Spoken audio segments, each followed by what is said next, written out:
And once again, we are at the location where Gertrude Banishevsky lived with her 7 children and was boarding Sylvia and Jenny Likens in 1965.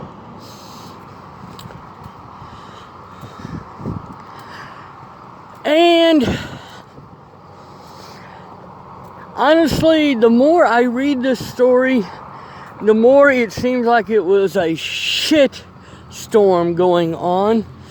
So much happening that probably the exact events were never really known, or the exact order of events were never known. Okay, this is where Randy Lepper lived back during this time. He was the boy who admitted on the stand to striking Sylvia 10 to 40 times. Obviously, the house is a lot different now than it would have been in 1965.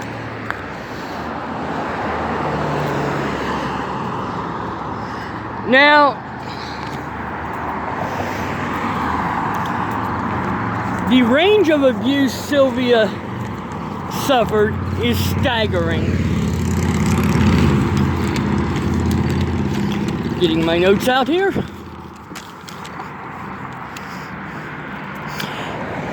I forgot to mention in my earlier videos that Paula, Gertrude's oldest daughter, who was 3 months pregnant when the girls moved in, worked at a local pharmacy, but she was later fired from that job for being immature.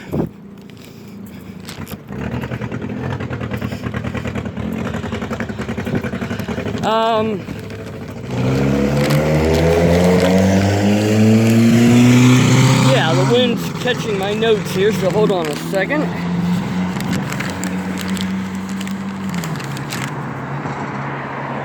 Okay, one of the abuses Sylvia suffered was being kicked, pushed, and tripped down the stairs by Gertrude and Paula and probably several of the other children involved in this case.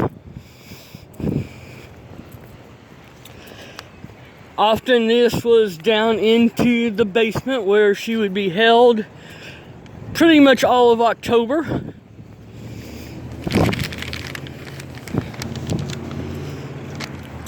Gertrude would give Sylvia lectures on misogyny and the evils of prostitution. Now, at some point early in the relationship, Paula either told, Sylvia either told Paula or Gertrude. Okay, thought we were at a location here, but we're just a few houses down.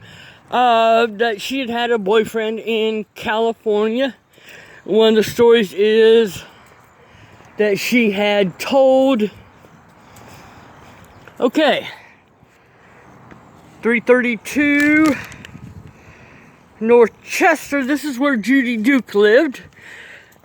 She was initially charged in Sylvia's death, but later those charges were dropped, and she testified, and we'll discuss that testimony more later.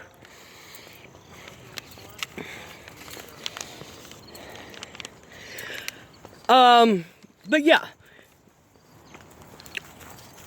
the story was either she said she had a boyfriend, or that she had a boyfriend and she allowed him to feel her up.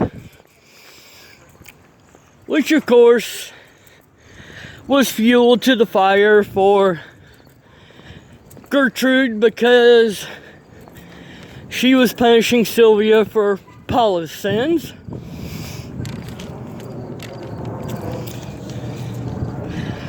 One incident that happened is that Paula kicked Sylvia in the groin on 2 separate occasions. she was forced to masturbate with a pop bottle. I mean, how fucking sick is that? And this was in front of the neighborhood boys. And on one of these occasions, I think it was her 10-year-old daughter walked in on one of these sessions and slapped Sylvia because she thought she was doing this on purpose and not being directed to. Yeah, goddamn sick. There's a police photo of the kitchen showing pop bottles.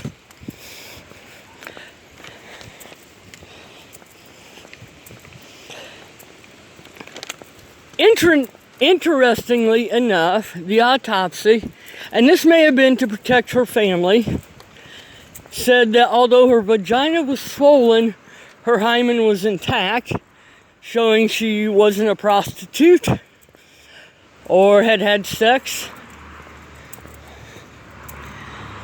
But I really don't know if that's the truth or not, or like I said, if the coroner put that in to save the family more grief. Not that they weren't going through enough already. Okay, the judo game. I believe this was something the kids were doing before it became an issue to abuse Sylvia. But this was led by Coy Hubbard. And apparently they would practice this game, flipping each other onto a mattress. And one day, Sylvia was being flipped, missed the mattress, and after that, Sylvia became the judo dummy, being flipped onto the floor and onto the basement floor.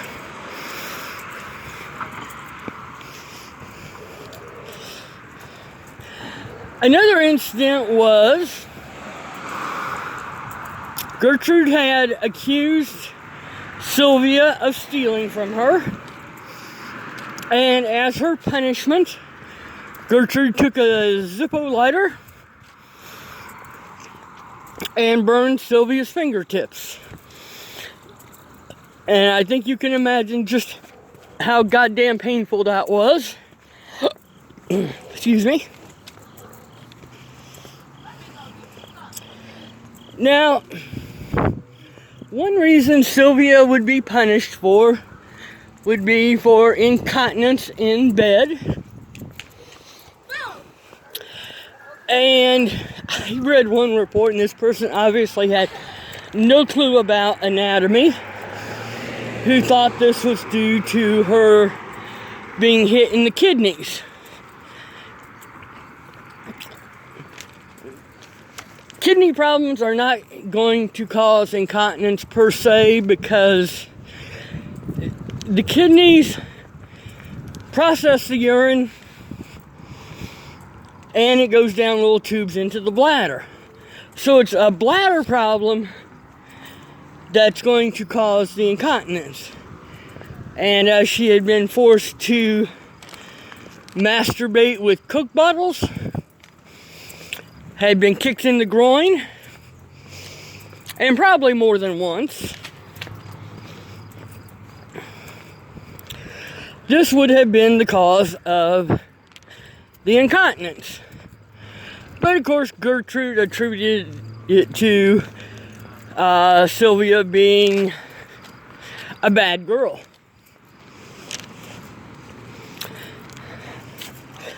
So,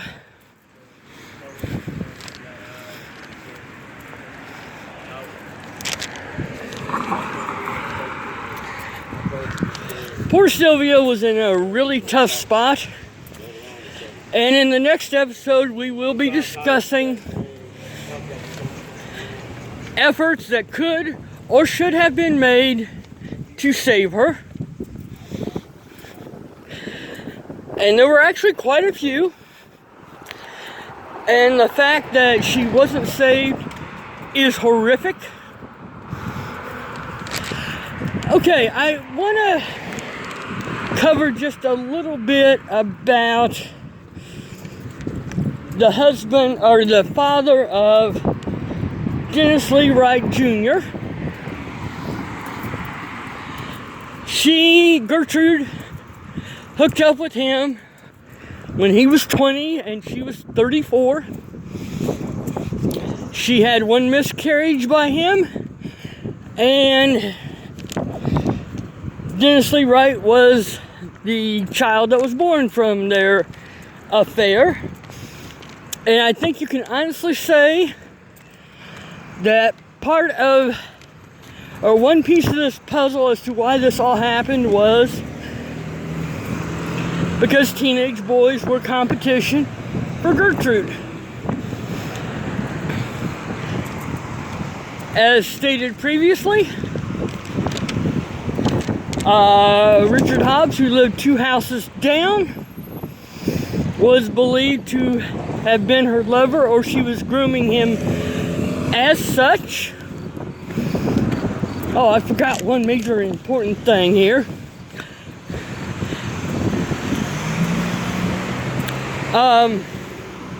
Another abuse Sylvia suffered was being a human ashtray. And there was in the vicinity of 150 burn marks on this poor girl. Again, burns are very painful, and she suffered tremendously. I got the birds chirping. Actually, surprised they're not heading south right now.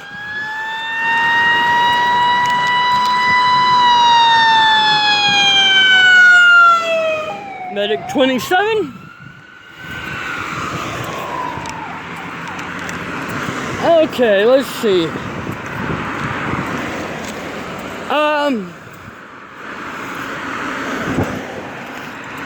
Yeah, I was talking about Dennis Wright Sr. a little bit, and he died in 1977 of an overdose / suicide. And I found it really odd that when I read his death certificate, that his father lives here in Indianapolis. So the fact that the family never came in to try to claim their kin is disturbing. I believe, and I'm not positive, that Dennis Wright Sr. was probably drafted into the Army. He may have joined voluntarily, but I think most men of that era were drafted.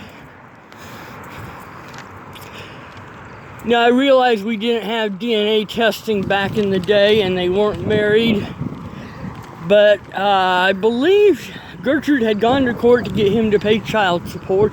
So he was apparently established as the father. So, yeah, the fact that his family never chipped in is really disturbing. And this boy was not adopted until he was 7. Although he was apparently living with a foster family in Anderson, who eventually adopted him. I saw a post supposedly from his wife saying he was bipolar, and gave the history on how he was finally adopted and how he found out who his mom was. And he thought that his mother was also bipolar.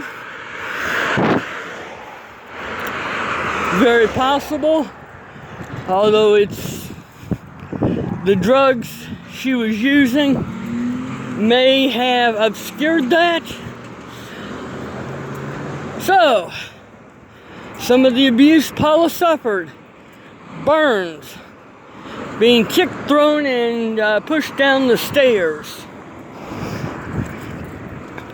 being forced to masturbate with a Coke bottle on at least 2 occasions, being kicked in the groin, other slaps, hits, and beatings with a belt, the Judo gang.